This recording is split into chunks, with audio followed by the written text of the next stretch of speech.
ضروری ہے. اچھا سر، کیا کہیں گے کہ ایک ہی بھی کہا جاتا ہے کہ ہمارا جو یہاں پر تحقیق یا ریسرچ جو بھی ہے وہ بھی ڈنگ ٹپاؤ ہے، کیونکہ سارے کاپی پیسٹ. کیا اس بات میں کوئی سچ ہے کہ ایسا ہی ہوتا ہے کہ بس کاپی پیسٹ سارا زیادہ تر، بجائے کہ کچھ نیا تحقیق کیا جائے، کچھ نئی ریسرچ کیا جائے؟ تو ہمارے یونیورسٹیز میں، تعلیمی اداروں میں سائنس اسٹوڈنٹس یا سائنس کی سطح پر ایسا ہی ہوتا ہے. کیا کہیں گے اس پر؟ بات غلط بھی نہیں ہے، ٹھیک بھی نہیں ہے. ہر معاشرے میں کمزور لوگ بھی ہوتے ہیں، تکڑے بھی ہوتے ہیں. یہاں پاکستان میں بھی یہ ممکن ہے کہ بہت سے ایسے لوگ سروائیول کے لیے کٹ اینڈ پیسٹ کرتے ہوں، لیکن بہت سے ایسے بھی ہیں جو دن رات محنت کرتے ہیں اور صحیح محنت کے ذریعے اوریجنل ریسرچ کرتے ہیں. لیکن ریسرچ کی پروڈکٹیوٹی کو اگر آپ 10 سال یا 20 سال یا 50 سال میں کیلکولیٹ کریں گے تو یہ میرے خیال میں ذہانت نہیں ہے. اگر آپ دیکھیں تو برطانیوں نے، امریکیوں نے 100 سال کام کرنے کے بعد معاشرے تک لے گئے. تو میں یہ بتانا چاہتا ہوں کہ 47 میں ہمیں کلرک کی ضرورت تھی، ہم نے گریجویٹس پیدا کیے.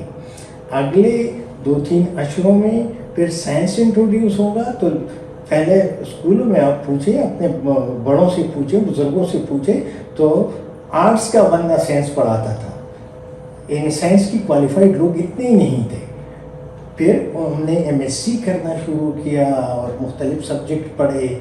پھر پی ایچ ڈی کرنا جو تھا یہ ایک بہت بڑا کیا کہتے ہیں عظیم شان فتح ہوتی تھی کہ پلان پی ایچ ڈی کی ہے، that's it. P H D کرنا جو ہے نا یہ بہت بڑی بات تھی. جب پی ایچ ڈی کے بعد بندہ بیٹھ جائے اور تحقیق شروع کرے تو اس کو پتہ چل جاتا ہے کہ پہلی جماعت میں تو میں اب بیٹھ گیا. شروع تو یہاں سے ہوتی ہے، رائٹ.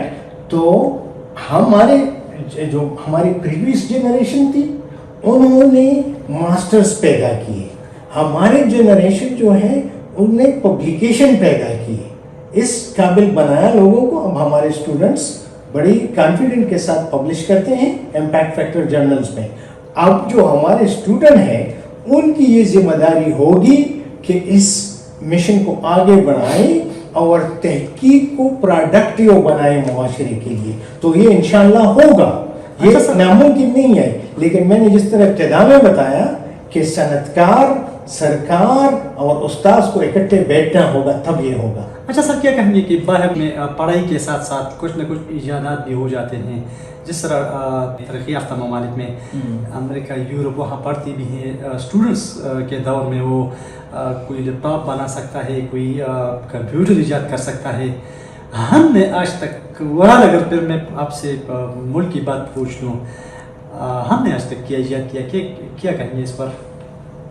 ایجادات کی بات آپ نے بڑی خوبصورت کی. اس میں میں اضافہ آپ کے علم میں کروں کہ ہیولٹ and پیکرڈ، they were 2 students in the Stanford University, and they joined hands together and they started the making of Hewlett Packard products. And now you see in every corner of the world that there are Hewlett Packard cameras, laptops, printers, and everything is there. اسی طرح role rice جو تھا، یہ ایک Manchester کے back street میں بجلی کے یہ پلگ وغیرہ بیچتا تھا. اور روز جو تھا اس نے 20 ڈگری کی تھی انجینئرنگ میں، اور یہ آپس میں بیٹھ گئے اور انہوں نے کام شروع کیا اور رول رائس کار انہوں نے پرفیکٹ کی. اور رول رائس کار جو ہے وہ 0.001% لوگ امریکہ اور برطانیہ میں بھی افورڈ نہیں کر سکتے، جو پریسٹیجیس کار ہے. اسی طرح راکٹ انجن اور مختلف چیزیں بنی، لیکن ان لوگوں نے یہ چیزیں ایک دن میں نہیں بنائی. اگر ہم اپنے طلباء کو یہ کلچر دیں، میں آپ کو ایسا پروڈکٹ نہیں بتا سکتا جو مارکیٹ میں ہے اور میں آپ کو کہوں کہ جاؤ وہاں میرے وہ پروڈکٹ پڑھیے. لیکن میرے طلباء نے اس طرح سینکڑوں میٹیریل بنائے ہیں کہ اگر ہمارے پاس ریلیونٹ انڈسٹری ہوتی تو لوگ دیکھتے کہ ہم نے کیا کیا ہے. اسی طرح میں ایک مثال دیتا ہوں، یہ ہمارے ساتھ جو لوگ بیٹھے ہیں، ہارون ہے، یہ اسماعیل ہے، یہ ٹیکنیکل سٹاف ہے. ان کو میں نے ایک لیڈرشپ دی ڈاکٹر حیدریات کی، اور انہوں نے وہ مشین میرے لیے 40,000 یا 30,000 روپے میں بنائی، جو باہر سے ہم 2 ملین یا 3 ملین روپے میں منگاتے ہیں، اور اس سے ہم جو نینو فائبرز بناتے ہیں وہ ہمارے 5 اور 6 امپیکٹ فیکٹر جرنل میں بھی استعمال ہوتے ہیں، اور اپلیکیشن سادہ ترین میں بتاؤں، میرے پاس وہ میٹیریل موجود ہے جس سے ہم واٹر فلٹر بنا سکتے ہیں۔ لیکن سر مارکیٹ تک وہ نہیں آتا، عوام تک۔ آپ جو ایک ادارے میں بے شک کر رہے ہیں، ریسرچ یہاں ہوتا ہے، تحقیق ہوتا ہے، عملاً بھی آپ اس طرح بنا سکتے ہیں، لیکن عوام تک نہیں پہنچتا۔ عوام تک تب آئے گا کہ ہمیں وہ سپورٹ ملے کہ ہم اس کو انڈسٹری تک لے جائیں۔ ہماری ایویلویشن جو ہے وہ اس پہ نہیں ہوتی کہ ہمارا پروڈکٹ عوام تک گیا یا نہیں گیا، ہماری ایویلویشن اس بات پہ ہوتی ہے کہ کتنے امپیکٹ فیکٹر میں آرٹیکل چھاپا۔ جب یہ پریارٹی ہو جائے گی پروڈکٹیو ریسرچ کی تو یہ عوام تک جائے گا۔ سیکنڈلی، میں اپنے ذاتی بات بتا رہا ہوں، اس طرح ہزاروں مثالیں اس ملک میں ہیں کہ میں نے ایک فار ایگزامپل ہماری جو گنے کی جو گانی ہے اس کو گیئر کہتے ہیں انگریزی میں، اس گیئر کو ہم چاکلیٹ فیکٹری میں ٹرانسفارم کر سکتے ہیں۔ اس سے جو انرجی اس پہ کنزیوم ہوتی ہے اس کو ہم اس کے جو آج کل فار ایگزامپل 100 ہے رینج انرجی کا ہیٹ کا، تو اس کو ہم 20 پہ لا سکتے ہیں۔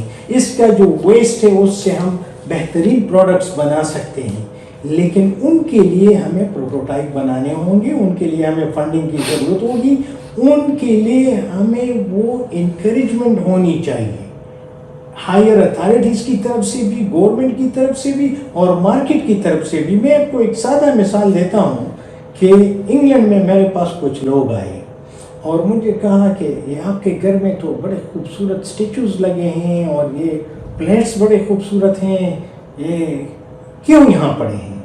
تو میں نے کہا کہ اس پہ میں ریسرچ کرتا ہوں۔